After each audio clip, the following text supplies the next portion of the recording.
Welcome to Front Office Pros. I'm Steve and this is Joe. Today we're going to be talking about starts and sits for Week 11. If you've watched our videos before, we do it a little bit differently. We talk about a ceiling play, a floor play, and a sit play, and we'll give you some options. So Joe, let's start with the quarterback position. We've got your man, quarterback, Justin Fields at Atlanta. Yeah, just keep riding the Fields train here, man. I told you a few weeks ago when I picked him up, I wanted to have him for the next 3 weeks, and this is the third matchup that's the juicy one against the Falcons here. And and this time he's playing in the dome. Weather's not a factor, and it should be another smash play against the weak Atlanta Falcons defense there. Yeah, I like Fields this week. Falcons' pass defense is really bad. We've been saying he's the ceiling play these past 3 weeks, and he's delivered for us. The past 2 weeks. So I expect him to deliver again. Now, I can tell you we're not going to have him there again next week. But this week against Atlanta in the Dome, it's a great matchup. How about our floor play? We got Daniel Jones at home versus the Lions.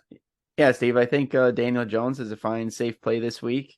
He's got the matchup to do it, and the Giants. He's been a solid play with the Giants' ability to run with Saquon Barkley. Has really taken the pressure off of him, and he just kind of makes the simple throws and easy plays that he needs to, and keeps moving down the field. Yeah, I don't really expect him to have a huge day. Obviously, that Lions defense is susceptible to a lot of points, and the thing about Daniel Jones that I like is he's got that rushing ability. And I wouldn't be surprised if he gets a rushing touchdown. He's a safe floor option. He's going to get you a bankable points. And if you want to do well in your matchup, you don't want to be concerned about the quarterback position. He's a great guy to put in the quarterback spot this week. So let's talk about our sit play, Joe. We're sitting Kyler Murray in Mexico City. Yeah, he's got the tough matchup against the 49ers defense. And then, with his injury, if he does play in this game, how healthy is he gonna be? Obviously, you want Kyler for his rushing ability, but the hamstring really, hampers that ability, which is concerning to me. And then you couple that with the 49ers matchup, and I think I'd just prefer to sit him this week. Not to mention the dysfunction in that offense. It seems like almost every game now we see him and Cliff Kingsbury yelling at each other on the sideline. There's definitely some frustration. And like you said, him being hampered without him being fully 100% mobility-wise, that concerns me. That helps him to have a nice floor. So let's talk about players that we would start ahead of Kyler Murray this week. Would you start, Joe, I'm going to put you to the test here. Would you start Russell Wilson against the Raiders? Would you start Jimmy G at Arizona? And would you play Marcus Mariota versus the Bears? Oh, man. I guess you weren't kidding when you said you were going to put me to the test here, Steve. As scary as it has been for Russell Wilson and the Broncos offense, the 1 week and one matchup he's been able to exploit all year was the Las Vegas Raiders. As risky as it is, I think Wilson could have a decent game. No Nate Hobbs this time when they play against the Raiders. That secondary is definitely exploitable. I know Mariota, and then who was the third guy? Jimmy G. Oh, yeah. Russell Wilson and Jimmy G. For sure, I'd start over Kyler. But I think Mariota might be where I kind of draw the line. He's just not an impressive thrower. He can't get the ball to Kyle Pitts down the field at all. Kyle Pitts, I think, leads the league in percentage of uncatchable passes.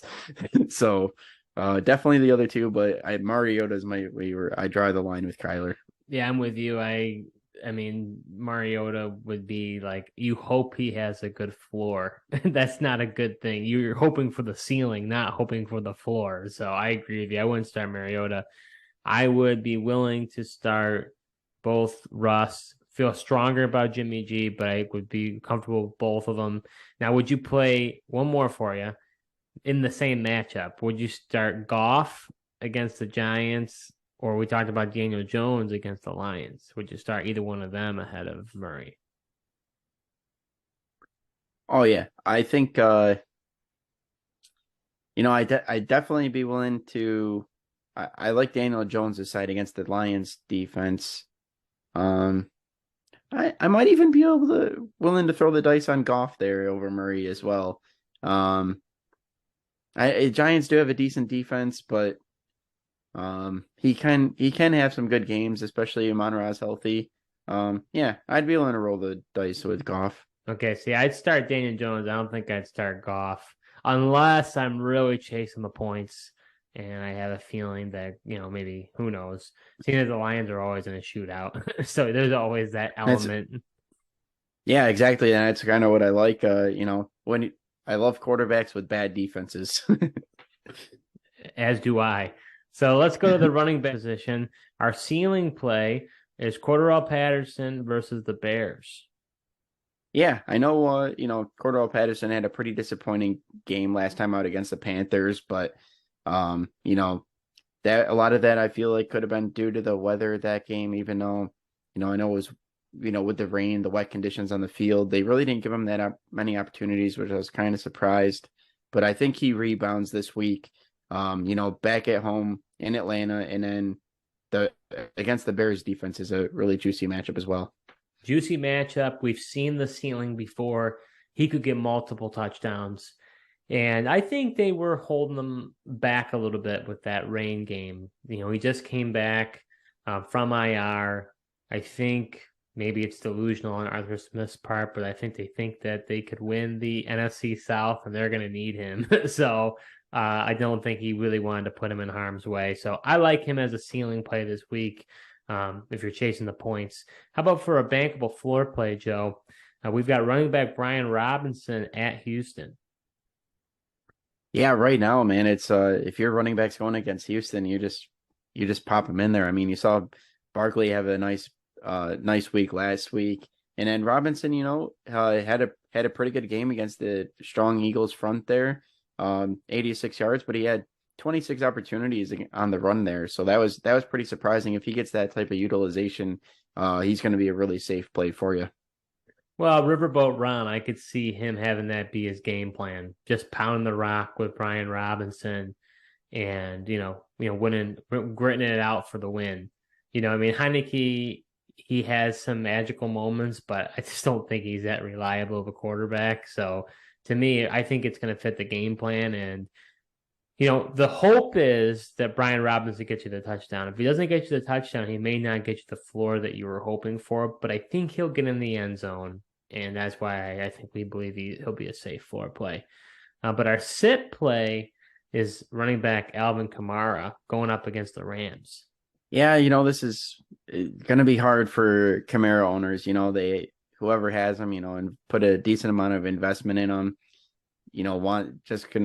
they take their lumps and bruises with the guy. But the last couple of weeks, he's been, pretty disappointing. Utilization's been decreasing.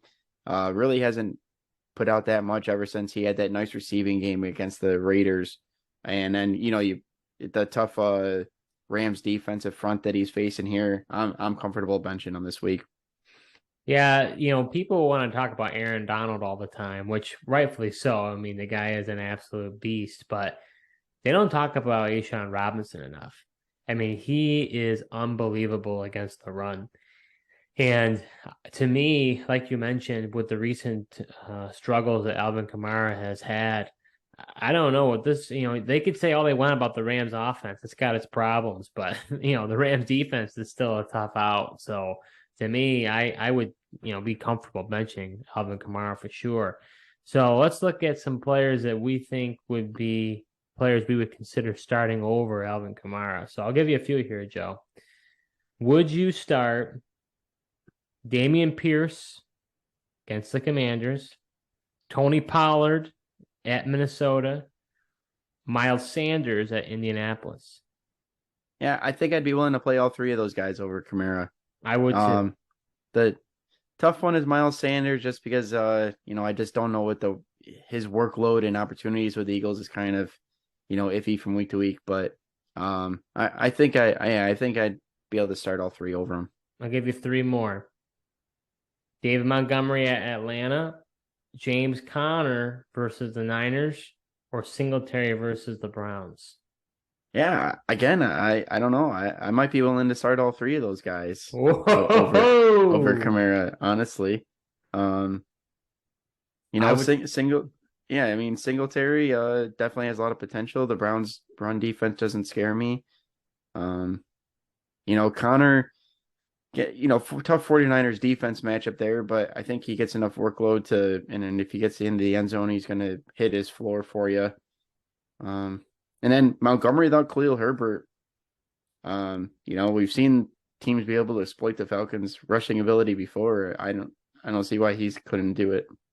Well, I wonder if Tristan Ebner gets involved from the Bears' standpoint. So I wonder about that aspect. And then you have James Conner, who, Benjamin was surprisingly cut this week. Now he's on the Texans. So Conner has more command of that backfield. So I agree with you. I would start Conner ahead of him. I like Singletary against the Browns. That's a pretty good matchup for him. And this fits in Buffalo with all that snow. I could see them relying more on the run game. I'm a little on the fringe about Montgomery. Maybe I'm wrong, but I think Montgomery would probably have more of a ceiling, so I'd probably be apt to start him. That's maybe where it gets a little tougher for me. But as you can see, I think we believe that there's a lot of other options you should be considering starting instead of Kamara. All right, so let's go to the wide receiver group, Joe. And our ceiling player for this week is wide receiver Kadarius Toney against the Chargers. Yeah, Toney was pretty impressive against the Jaguars last week and only his second game with the Chiefs. I mean, showing off his athleticism as he's balancing on one foot going to the end zone last week. That was quite impressive. Juju Smith-Schuster, he's in the concussion protocol. Not sure if he's going to play. MVS is questionable with an illness. So, I think there's definitely opportunities ahead of him for him to be on the field a little bit more. And, he's the deep speed threat there, possibly. So if he hits on a couple of big plays, he's going to be a good ceiling play. Well, Chargers pass defense is susceptible, so that has the potential to be a shootout for sure. And what I like about Toney is he has that explosion, so he's the ultimate ceiling play. But what I like about it even more is Juju might not play with that concussion, right? That's troubling. And like you said, you've got MVS with the possible illness. I think he probably plays. But then also you got McCole Harbin who's banged up. Even if he does play, he's probably not 100%. So now that he's been in the offense for 3 weeks now, this could be the game where is his coming out party on Sunday night. So I like him as a ceiling player this week. How about for the floor play, Joe? We've got Courtland Sutton against the Raiders. Yeah, I know, fantasy owners are really disappointed in Sutton, including myself. Just the Broncos offense is so tough to predict, but I think, with coming off an 11 target game last week against the Titans, Jerry Jeudy probably isn't going to play. So I think Russ is going to be able to, target Sutton early and often. And, he's not necessarily the big play guy. So I think he just, if he gets you 7-8 receptions for 60-70 yards, he's going to be a safe floor against the Raiders defense. Yeah, I mean, that run game is non-existent. So to me, they're going to have to throw the ball.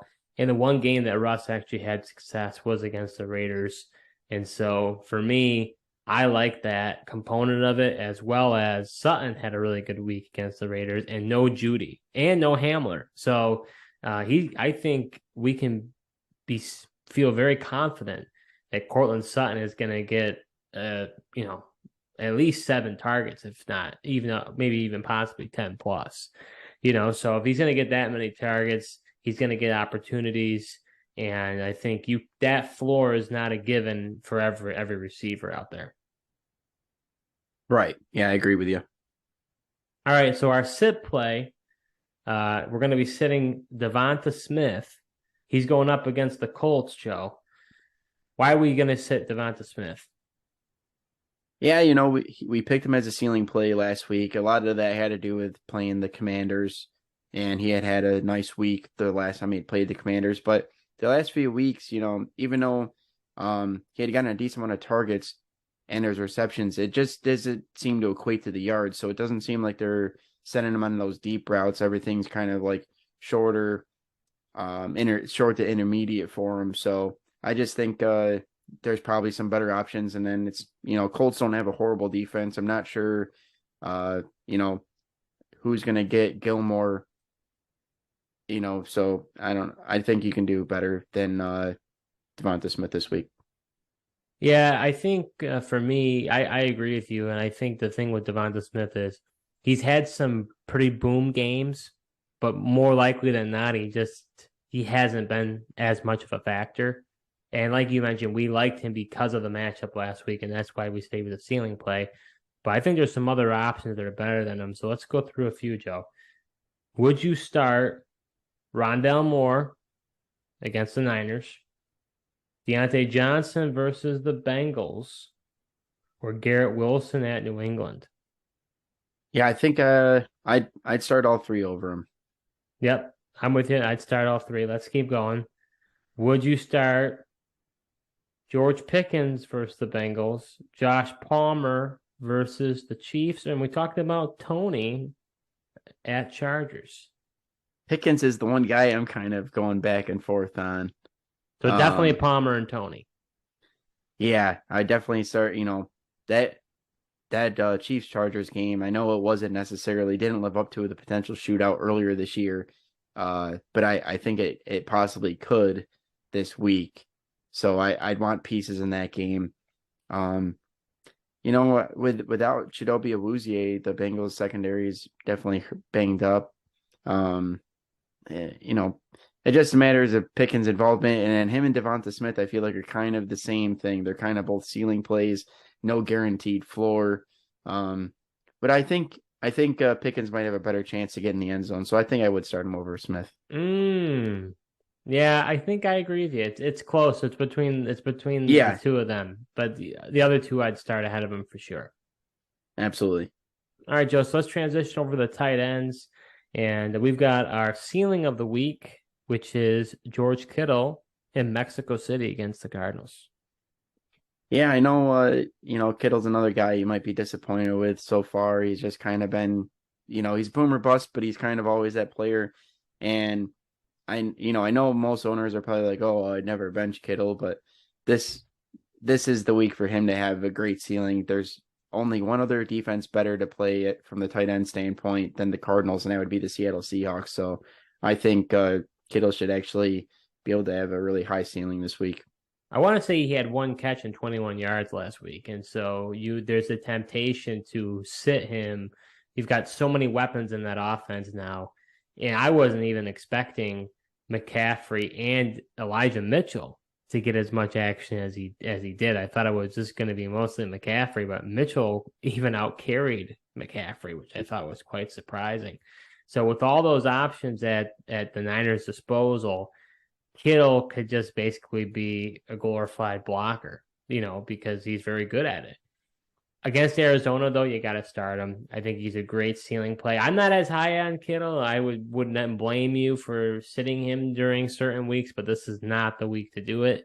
It's just too good of a matchup. So let's talk about the floor play, Joe. What do we think about Dalton Schultz at Minnesota? Yeah, I like Dalton Schultz. I mean, the rapport he has with Dak Prescott, undeniable. I mean, he seems to be guaranteed for right around the 7-8 targets, in a game. So he's a real safe floor play. Dak goes to him.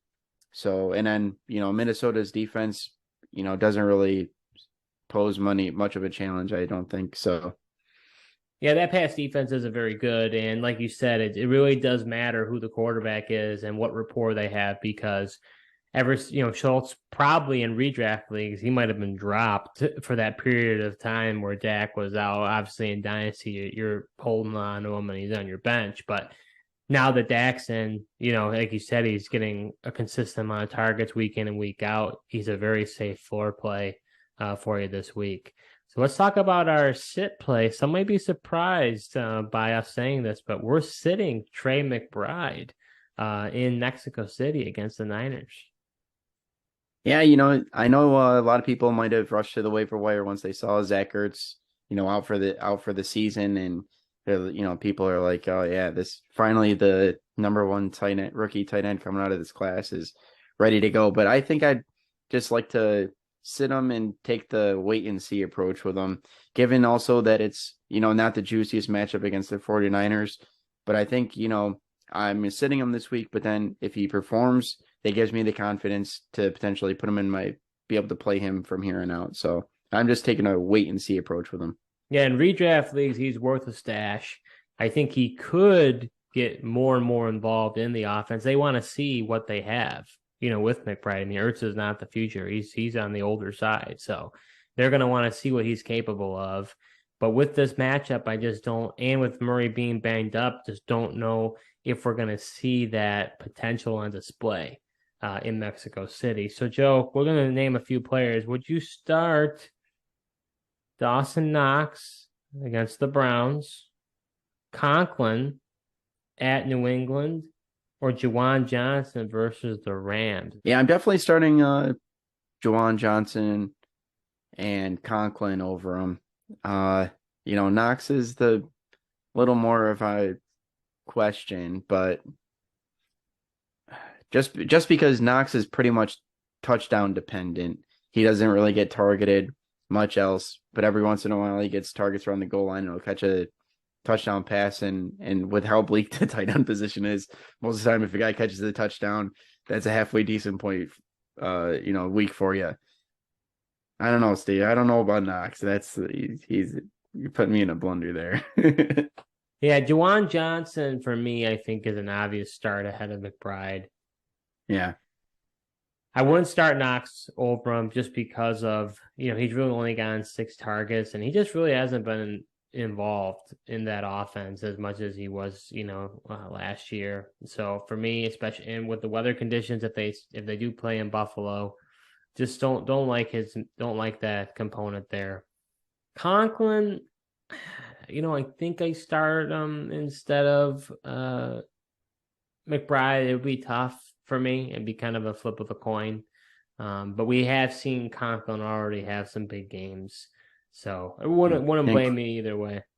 Including the first matchup with the Patriots. Right. Absolutely. So, I mean, he had 2 touchdowns in that game. Not to say that he's going to do it again, but no, but it definitely shows that he is capable of doing that for sure. So that was our starts and sits for week 11. We hope that you found value with this video, and we ask you to please like the video, hit the subscribe button to our channel, and hit the notification bell. We're a new channel. We try to create several videos on a weekly basis. If you would, please, put some comments down below. Do you have some players that you're considering whether you should start or sit this week? We'd be happy to provide our advice. Thank you again for watching, and until next time.